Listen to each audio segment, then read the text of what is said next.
We'll have a pleasant day today with plenty of sunshine and a high of 74 to 78. Clear skies this evening, good weather for Santa. Low tonight 51 to 57. Our Christmas Day Saturday should be a nice day with plenty of sunshine. High tomorrow 77 to 80. Then Sunday will be a mostly sunny, pleasant day with a high of 77 to 80. From the Florida Weather Center, I'm Holly Holdren.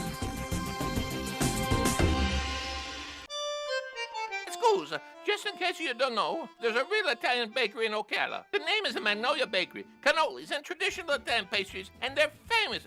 Italian cheesecake too. And they have hot and cold lunch Tuesday through Saturday, 10 to 3. When you spend $8, you get free pizza dough or bread. So call your order in ahead and save time. Call 352-207-2667. Magnolia Bakery on Northern Magnolia Avenue in Ocala. 352-207-2667. Merry Christmas and God bless.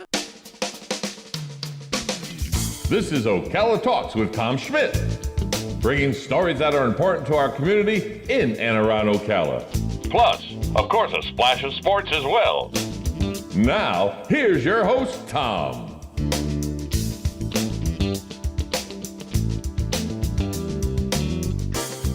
Welcome back to hour number 3 of Ocala Talks. Hey, in case you were wondering, I'll give it, it's Christmas Eve, so I'll give a present out. My buddy Corey, he's got the smoked biscuit. We told you how good it is. He's at Pearson Nissan today from 10 to 2. He's got this thing, honey, called Texas Holy Trinity. It's a quarter pound of brisket, quarter pound of pulled pork, and a quarter pound of burnt ends. That'll make you want to slap your mama. It will.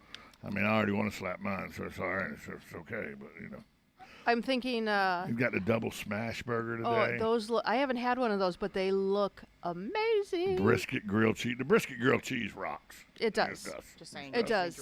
It is really, really good. So Pearson Nissan 10 to 2. We may have someplace we have to stop today. Mm-hmm. Well, we do before we start. Day drinking. We can go ahead and say it. Day drinking. It's Christmas Eve. We're day drinking. Good. Matter of fact, if you want to day drink with me, come find me. That's all I'm telling you. Yeah. I'll be out and about somewhere. There's a statistic that says that 90% of people drink all week leading up to Christmas. Yeah, well, I have not had anything to drink in a long time. In a long time. Ooh. The heart's better now. Okay. I can drink again. And you've just not in excess. Everything in moderation, including moderation. Which brings us to it's time to be moderator. It's time to be moderator of. For your hearing pleasure, Dumb Crook News. That's right. It's time for Dumb Crook News. And we start with idiots because it's dumb crooks. Let's be honest. This one is a 20-year-old student who was booked into the Washington jail for underage drinking. Well, after he got released, he went to court, got released on his own recognizance. Now, we all know underage drinking. It happens. We may have done it. A few times. I never got caught up in the underage drinking. I got lucky. When Reagan did the gradual from 18 to 21, he went 18 on September 1st. I turned 18 on July 27th. So from July 27th to September 1st, I could drink legally as an 18-year-old. Then it went to 19. Then from September 1st all the way through July 27th, I couldn't drink legally, but by then I'd already had a relationship with the bar, so I was good. Then the next year I could drink legally for about a month and a half, still had a relationship with the bar, and by then I was a bouncer. So I was in good shape. Yeah. But I know underage drinking happened. I used to take IDs from people all the time that were underage. I told you one of the stories is a girl came to a bar I was the general manager of. I happened to be relieving a guy that was going on a break at the front door. Girl walks up and hands me an ID. I laughed at her. She knew. I quizzed her about everything. She knew everything on that ID. She had stolen my first wife's ID from the college gym, the college workout gym, and so she had handed me my wife's ID to tell me that's who she was. And so instead of me just going off on her, I had a good time with it. Then brought my wife out and go, "Hey, here's your ID, by the way." This girl here. Girl was so mad. She wanted to. It's great. It's great. And I didn't ever lock anybody up for fake IDs. I just took them from me. Get the hell out of here. Go get a better ID. Come back. So, but this guy gets arrested for underage drinking. So he gets released. Got arrested last Monday, gets released Tuesday morning. Mm-hmm. Gets arrested again before he gets out of the jail. What? Well, you know when you leave the jail, there's always a lobby you go through and everything. Mm-hmm. He took 6 of the packages from underneath the tree and stole them, walked out the door with them. What? What? The 6 empty boxes they had wrapped just for decoration to make it look like they had a Christmas tree. He was charged with theft, though. Yeah, of course. This moron is on his way out of the jail and decides to be a porch pirate at the jail and stole Goodness. Empty boxes. Whose name is Sally now? That's it. And he got returned to that jail. Here comes Sally. According to news, he soon discovered that the one box was empty, but he realized he was in trouble. He quickly discarded the absconded presents and tried to get away, but the cops were able to take him into custody. It's crazy. Dumb crook. A police department in Missouri is getting a lot of attention for a social media post, which it invited, are you ready for this? Purchasers of illegal narcotics to bring their drugs into the station to be properly weighed, thereby supposedly not falling victim to a scam in which tricky drug dealers would sell them short on their drug buy.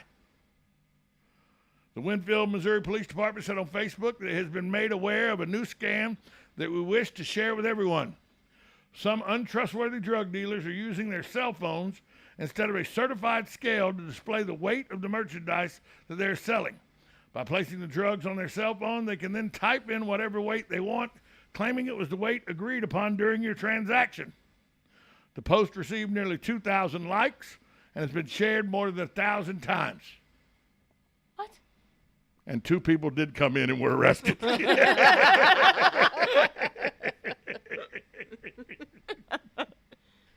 You know, they only do it because it works.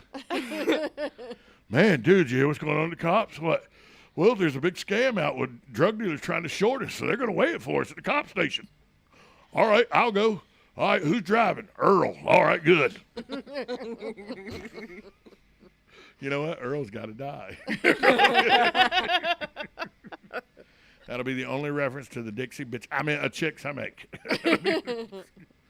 So, yeah, the police actually put this out, scam alert out. 2 people showed up at the jail, showed up at the police department to have their drugs weighed, to make sure they weighed the right amount. Dumb crooks. Now, this one really makes me laugh. This happened in Vancouver, Washington. The Vancouver, Washington police got a call, a 911. Clark County Sheriff's Office responded to the 911 call. But what they were responding to was a burglar. The burglar called 911 himself. Told the police, I burglarized this place. I'm in possession of a cell phone. I'm in possession of a cell phone, a TV with a remote, and I drank a beer from the refrigerator at this business. But I need you to come rescue me because I can't get out. Seems this moron had broke into an escape room and then couldn't get out.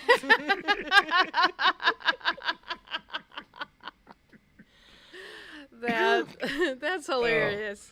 Yeah, deputies said they found him, well, you know, right there in the escape room at the strip mall where the escape room had been. He said that he had been in there for about 4 hours trying to figure out how to get out. You know you're a dumb crook when you can't find your way out of an escape room. You ever done an escape room? No. No. Neither of you have? No. See, I went once with a group of people, and then they told me they would never invite me back.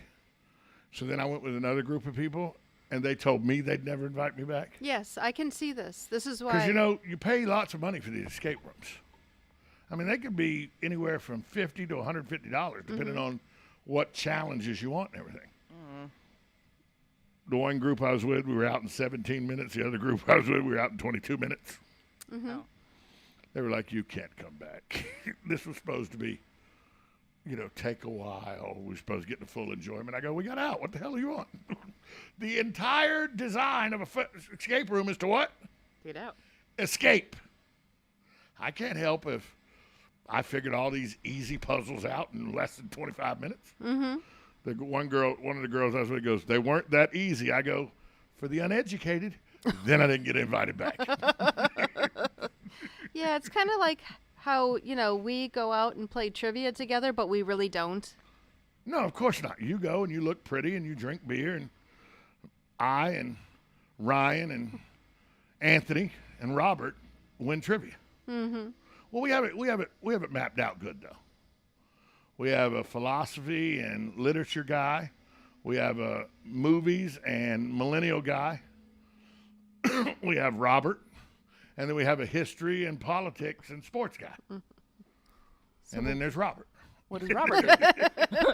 Robert knows quite a bit. Robert, if it's collectibles or something like that, Robert's good at that. We all have our own talent to win this trivia. And it's really not that difficult when you got that group. When we're all there together, I mean, it's hit or miss if we're all there together, but when we're all there together, we've had the highest winning total between first place and second place, the biggest gap ever in the history of that guy's trivia. That's how bad we beat people. So, Anyway, take a break.